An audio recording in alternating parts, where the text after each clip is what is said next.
Yog'larning yod soni va gidroliz soni. Demak, yog'larning yod soni va gidroliz soni qanday topiladi, qanday hisoblanadi, shular haqida demak video tayyorlamoqdamiz. Hop, birinchi ma'lumot aynan mana shu yog'larning demak yod soni bo'yicha bo'ladi. O'zi yog'larda yod soni nima va u bizga nima uchun kerak bo'ladi degan savollar bo'lishi mumkin. Shuning uchun birinchi o'rinda mana shu yog'larda yod soni haqida nazariy ma'lumotni ko'rib o'tsak. Demak, yog'larning yod soni degani moyning to'yinmaganlik ko'rsatkichi bo'lib, 100 gramm moyga birikadigan yodning grammlar miqdori bilan ifodalanadi. Bu usul bilan yog' molekulasidagi qo'shbog'lar soni aniqlanadi deydi. Bitta narsani shu joyda qoidaga qo'shimcha qilishligimiz kerak. Mana ya'ni bu yerda qo'shbog'lar deganda ana radikaldagi qo'shbog'lar nazarda tutilyapti. Karboksil guruhdagi uglerod bilan birlashgan kislotni birlashtirgan qo'shbog' nazarda tutilmayapti. Shuni ham hisobga olishingiz kerak bo'ladi. Xo'p, endi demak qanday bo'ladi? Misol uchun bitta bir biz to'yinmagan nimani olishimiz kerak. Karbon kislotani olishimiz kerak. Xo'p, buning uchun demak boring ana olein kislotani olaylik. S17 demak H33 SOH. Demak mana shu glitserin bilan mana shu olein kislotamiz glitserin bilan hosil qilgan triglitseridi to'yinmagan yog' kislotasi hisoblanadi. Glitseringa ushbu moddani biriktiramiz.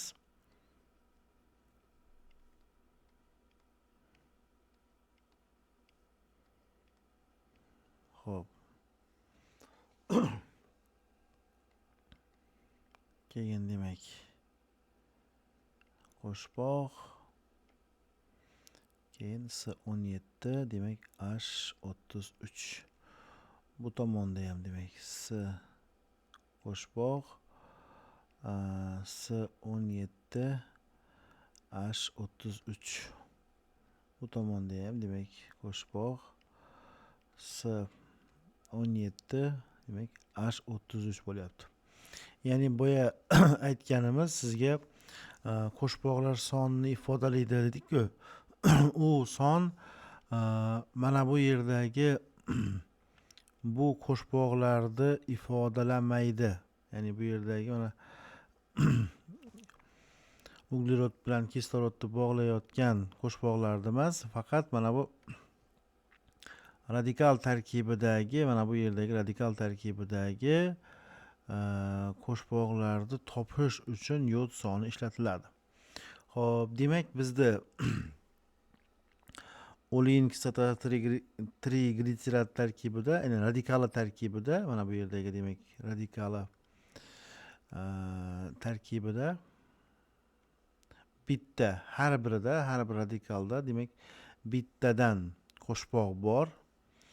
Shuning uchun demak umumiy hisobda 3 molekula yod bilan reaksiyaga kirishadi bu. Va mahsulot hosil qiladi. Endi bu yerda asosiy narsa, asosiy jarayon mahsulotda emas. Shuning uchun umumiy holatda men mahsulot deb yozib qo'yiraman. Nimada qoida aytadiki, moyning to'yinmaganlik ko'rsatkichi bo'lib 100 gramm moyga birikadigan yodning grammlar soni deydi. Ya'ni bu yerdagi hozir joyiga nimasini yozamiz? Massasini bu yerga emerini, buni ham shunday qilamiz. Xo'p. Demak, moyning 100 gramm miqdoriga necha gramm, demak 762 bo'ladi mana bu joy. Necha gramm yod ta'sirlashini nima qilishimiz kerak, topishimiz kerak. 884 bu tuzimizda nimani yog'ni nimasi, molekulyar massasi. Shunda 100 gramm nima triglitserid o'ziga shunda 86 butun 2 gram yodni biriktira olar ekan. Demak, shunda biz xulosa qilsakki bo'ladi. Ya'ni demak, mana shu tuzni, mana yog'ni yod soni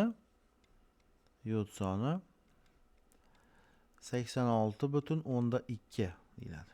Ya'ni bu degani har bir yog'da aytilgan paytda, demak, mana shuncha yod 100 gram yog' bilan reaksiyaga kirishadi deb qarashimiz kerak bo'ladi. Misol uchun, qaysidir tuzda 87,6 bo'lsin yod soni, qaysidir yog'da. Demak 87,6 gram yod 100 gram mana shu yog' bilan reaksiyaga kirishadi deb qarashligimiz kerak bo'ladi. Ya'ni bu yerda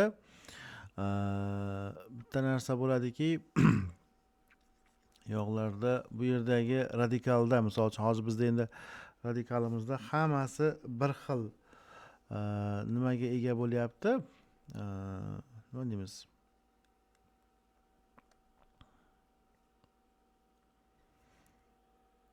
Qo'shbog'ga ega bo'lyapti. Endi bir xil variantlar bo'lishi mumkin. Ayrim holatlarda, misol uchun, birinchisida qo'shbog' bo'lib, qolganlarida qo'shbog' bo'lmasligi mumkin, yoki birinchisida ikkita qo'shbog' bo'lib, qolganlarida bo'lmasligi, har xillik bo'lishi mumkin, bir so'z bilan aytganda. Bunda ham topilaveradi umumiy holatda, lekin qaysi nimalariga topilishi shart emas. Xo'p, ko'pincha bu mana shu holatda beriladi. Endi orqaga qaytish bo'lsa, ya'ni yod soni berilsa, bu nimada yog' tarkibida nechta qo'shbog' borligini hisoblab chiqarsa bo'ladi. Ya'ni buni teskarisi bo'ladi jarayonda. Xo'p, biz navbatdagi tushunchaga o'tamiz. Ya'ni bu gidrolizlanish soni. To'xtang, bitta narsani aytishimiz kerak. Bu yerda yod soni faqat to'yinmagan radikalli triglitseridlar uchun o'rinli hisoblanadi. To'yingan radikalli bo'lsa, mana bu yerda H35 bo'ladigan bo'lsa, bu uchun demak biz yod soni degan qiymatni keltirib yotmaymiz. Demak, gidroliz soni 1 gram yog'ni glitserin va sovunga parchalanishi uchun sarflanadigan kaliy gidroksidning milligramlardagi ifodasi, demak, gidroliz soni deb aytiladi. Bitta narsaga e'tibor qaratishingiz kerak shu yerda ham. Ya'ni bu yerda kaliy gidroksidning massasi milligramlardagi ifodasi bo'lishi kerak. Boya biz yod sonida aytgandik, yod sonini hisoblashimiz uchun, ya'ni yod bilan reaksiyaga kirishligi uchun to'yinmagan radikalli karbon kislota bo'lishi kerak degandik. Gidroliz sonida ana radikalda demak to'yingan yoki to'yinmaganligi ahamiyatsiz, ya'ni to'yingani bilan ham gidroliz sonini hisoblash mumkin, yoki to'yinmaganda ham bu xossa tegishli deb qaralsa bo'ladi. Misol uchun, boyagi shu olin kislotani triglitseridi bilan nima qilaveramiz, yozaveramiz. Xo'p, demak CH2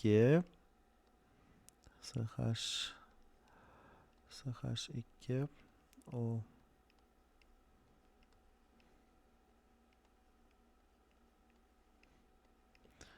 demak olin kislotaning triglitseridi.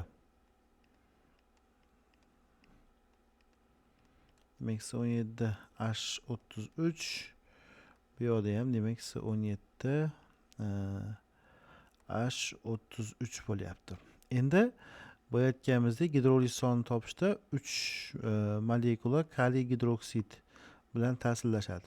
Yana bitta narsani bilishligimiz kerak, barcha yog'larda mana shu o'rinda 3 ta kaliy gidroksid bo'ladi. Ya'ni yog'ning koeffitsiyenti 1, kaliy gidroksidning koeffitsiyenti 3 bo'ladi. Endi reaksiya natijasida demak glitserin, ya'ni 3 atomli spirt hosil bo'ladi va mana bu C17H33 karbon kislotasini, 3 tasini albatta, kaliyli tuzi H33SOO kaliy, ya'ni sovunlanish deb aytiladi. Ya'ni sovun hosil bo'ladi, suyuq sovun hosil bo'ladi bu reaksiyada. Ya'ni jarayon bu bo'yicha emas, bu tomon bo'yicha savol so'ralyapti. Xo'p, demak bu nimamizni yog'imizni molekulyar massasi boya hisoblagandik. 884 gram taqsim molga teng molekulyar massasi. Xo'p, gidroliz sonida aytgandik, 1 gram yog'ni qancha gram kaliy gidroksid bilan ta'sirlashishligini hisoblashimiz kerak. Kaliy gidroksid 168 gram taqsim mol bo'ladi. Xo'p, demak biz mana shu yerda proporsiya qilamiz, ya'ni 1 ni 168 ga ko'paytirib 884 ga bo'lganimizda kaliy gidroksidning massasi 0,19 gram chiqadi. Xo'p, bizda nimada gidroliz sonini kaliy gidroksidni milligramdagi miqdori deb hisoblagandik. Proporsiyada bu yerda gramdagi miqdori chiqdi. Biz demak kaliy gidroksidni milligramdagi miqdoriga o'tamiz. 0,19 gram bo'layotgan bo'lsa, demak bu 190 milligramga teng bo'ladi. Demak, bu yog'imizni gidroliz soni shunda 190 ga teng ekan.